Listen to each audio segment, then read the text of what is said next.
I broke through the carbonate, that's how I got free. Jabba back off because there's no stopping me. Postmodern player, sample-tastic, flows frastic.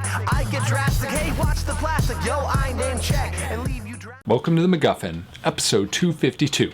I'm Spencer. I'm Greg. Today we're going to give you our DVD rundown for the week of May 7th. Yeah. We're into that summer season, summer movies hitting the theaters. Maybe some action-filled ones and DVD rundown as well. Yeah. A few, maybe. Possibly. But nevertheless, we're going to get this party started with the big release of the week. At least, box office-wise. Release. And that is Jack Reacher. Yes. We're talking the Tom Cruise action film about the character Jack Reacher. Yep. Based on... the character by Lee Childs. Yep. One Shot, I think was the name of the source novel. Very popular series. I was completely unaware of it before I heard of the film. As was I. So, good on them for that. Second film directed by Christopher McQuarrie, following up Way of the Gun. I see. May not know him as a director, but he wrote The Usual Suspects, worked a lot with Bryan Singer, so needless to say, I was very eager to see this movie. Understandable. Because of him. That was really the draw to me, not because of Tom Cruise's involvement. So, the film kind of was maligned because of Tom Cruise from the beginning. It actually is fairly enjoyable. Like, it's not nearly as bad as a lot of people made it out. This is just one of those things where it's like a book adaptation where the book is the character is very specifically physically one way, and then the actor they pick is not. That's true. Because he's supposed to be like 6'5" and like 250, huge dude. Sure. And Tom Cruise is 5'7". But nevertheless, he's done, spy action as well as anyone with the Mission Impossible And he did all movies. his own stunts for the driving, so... There's some awesome driving stunts, too. So, I mean, you got to give him at least a little bit of credit.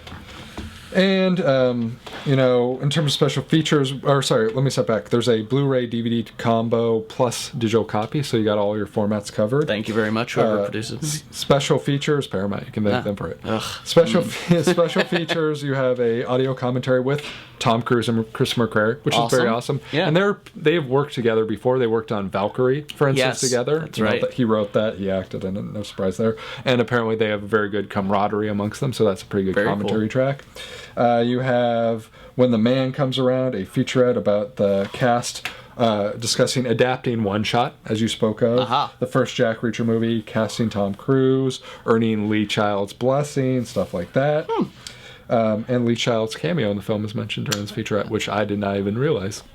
So look at that. Interesting there. Yep. And there's also an additional featurette about the combats and weapon, which is pretty cool because it's sort of like, the Jason Bourne type stuff. Yeah, because isn't he a military police or something? Yes, exactly. Yeah. And so he's pretty badass with both the hands and the weapons. And that's something, I always wanted for like a Bourne movie, is to show me some of that, how to like throw like a star and like stab somebody in the neck or something like that. Something I've never really How to kill someone with a ballpoint pen. Exactly, yeah. I never know when I might have to use it. The featurette. Yeah, exactly. I would totally watch that. But, it's pretty decent in terms of the special features. It's got about, an hour worth of special features and a couple commentary tracks. So pretty good there.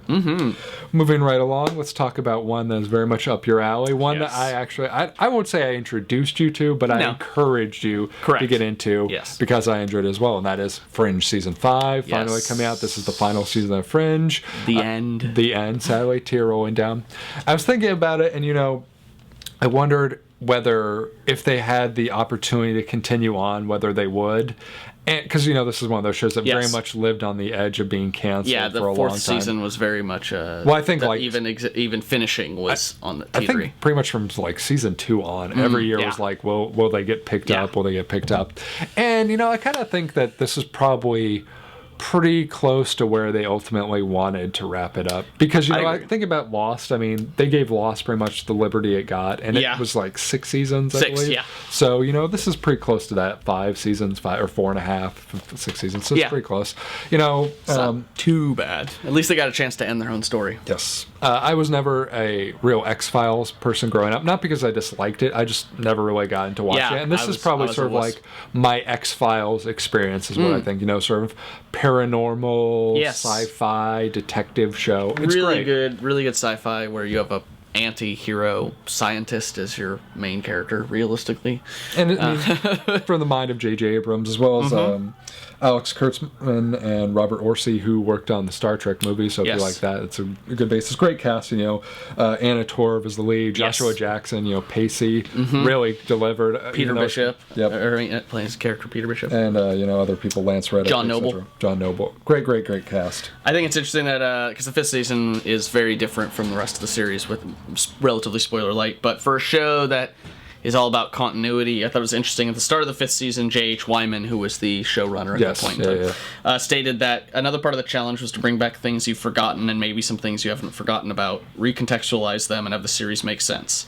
That is a very big part of what I was after, to make sure that the viewers would say, oh my gosh, I thought they'd forgotten about that, but they didn't. There's going to be a lot of that. There's one specifically that's going to be very impactful, I hope. Yeah, no, they did a great job. I really enjoy any kind of showrunner that can not only understand the mythology of the series that they're working on, but understand its ending and go back to all those threads that have been unraveled. Because that's all the most classic shows that are done. That's the one nitpick people always have, is all the loose strands that didn't go anywhere. Totally I feel Fringe did not have that problem. No, it was a great series. If you haven't checked it out, it's great. Yes. It unfortunately only comes on Blu-ray or DVD. There's none of that combo action. They're very infrequent for TV shows to come in multi-packs. But in terms of special features, you have a featurette on a farewell to Fringe, which is nice. You have the Fringe panel at Comic-Con 2012, which is very cool. And then you have a producer's commentary from people like J.H. Wyman, who are really interesting. If you've seen any of the past seasons on Blu-ray, DVD, they've had some really great ones. Like they had one on, I believe it was season 4, where they discussed the science behind Fringe and what's real, what's fake. There's a pretty neat that. Fringe podcast out there that does a lot of that too. So it's pretty good. Decent little pack. Not epic, not terrible. There's also a complete series edition coming out for like $140 for the DVD, $180 for the Blu-ray. Couldn't really find any specifics on special features, but I think glued together in a box probably. If you already are picking them up, just get the season. If you haven't picked up any, go for the series. Yeah, basically. But great show. Yeah, definitely worth checking out, considering I watched the entirety of the show between halfway through the last season and about a month ago. Yeah, so that's pretty crazy. Yeah. Moving right along, we're going to diverge into the realm of animated movies, DC animation specifically, who are usually very excellent. Yes. And this time we're talking Superman Unbound. Ooh, this Unbound. Is Superman and Supergirl taking on the cybernetic Brainiac, who boasts he possesses the knowledge and strength of 10,000 worlds, based on a miniseries from 2008 by Jeff Johns, I believe. Very cool. They're so good with their animated work, and word on the street is this one is again very excellent. That's good. Unfortunately, I love that they barely ever have to know anything about them. They're just usually pretty solid, pretty high caliber, very solid, very high caliber, very self-contained, that really helps it, so you don't have to have seen like the previous bunch of them. But you got the Blu-ray, DVD, Ultraviolet all together, which is good. Very cool. In terms of Superman, Matt Bomer is the voice of Superman this time. I see. You might know him from White Collar. Okay. Or Magic Mike he was in last year. Okay. Very talented guy. I mean, I'm a fan of the classic voices. Tim Daly, I believe, has done it and stuff like that. So I don't think there's as much beloved in terms of the voice of Superman though compared to Batman. Yes, like that's a true. lot of people really are very specific. And a lot of that, I think, still. I mean, the Batman one carried over, but a lot of it is that specific kind of DC art style that existed. And I know that it's probably very different visually, because most of these contained movies are different art style than is their usual canon, like television canon. So the higher quality animation usually, I mean, like they've done it with Batman too. They did a Batman like Under the Hood, Red Hood, I think, had a different Batman. So they did. Yep. Yes, you're absolutely right. In terms of special features, we have a featurette on Brainiac, the technology and terror. Discussing, being mostly machine, part Sentinel, steals cities, destroys world, where he sort of ranks in Superman's foes. You have an audio commentary from the creative team like Mike Carlin, Bob Goodman, and the director James Tucker. Very nice. You have 4 bonus episodes from Superman the Animated Series, all handpicked by producer Alan Burnett. You Probably also weird backstory or things that are relevant maybe. to the story. I don't know. We'll find out. I guess. Favorite. Yeah. And additionally, you have a sneak peek at the next animated film, Justice League: The Flashpoint Paradox. Nice. Which I'm they always intrigued just by the title. Exactly. So, it's cool that they're giving Flash more love. I mean, I wish DC or Warner Brothers could make their live action Justice League or animated character, or sorry, live action comic characters to the level that their animated work is, because their animated work is fantastic. Yes. So very much excited to check this out. Finally, that brings us to our final disc of the week, film that came out earlier this year, Mama. This is the film directed by Andy Muschietti and produced by Guillermo del Toro, about a couple girls who are found alone in the woods after their father takes them. Yes. They are brought home, but they bring a presence back with them, and horror ensues. It's based on a short originally. Yes, based on a short that's available on YouTube and whatnot, which is really good. Yes. Like, the short is really creepy. And Guillermo del Toro is really affected by it, and so kind of sought the guy out and was like, let's make a whole movie. Yes, and you know, the whole movie isn't quite as awesome as it, like, the last half isn't really so much about the scare anymore, which is very much common with Guillermo del Toro productions. I mean, you think about like Devil's Backbone or The Orphanage, like there's a lot of horror up front and a lot of like, and then once you kind of get past the mystery, it's all about solving all the drama that made the mystery in the pain, first place. explaining the pain. So you know, it's okay, and but the effects are fantastic, and you know, Jessica Chastain is good. They have Nicolaj Coster-Waldau, Jaime Lannister from Game of Thrones. So that's always cool. Also one of the two snipers from Black Hawk Down. There you go. Good call.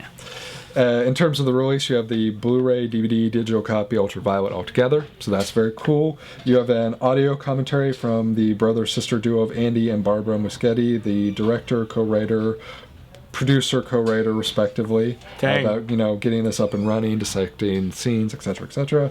The original short is on this in HD, so that's very cool, and it's high definitions. Yes, it's excellent. As I said, like, it's really well done. Creepy. The Birth really of Mama, a slick behind-the-scenes featurette with interviews with Guillermo del Toro, etc. It's slick. Yeah.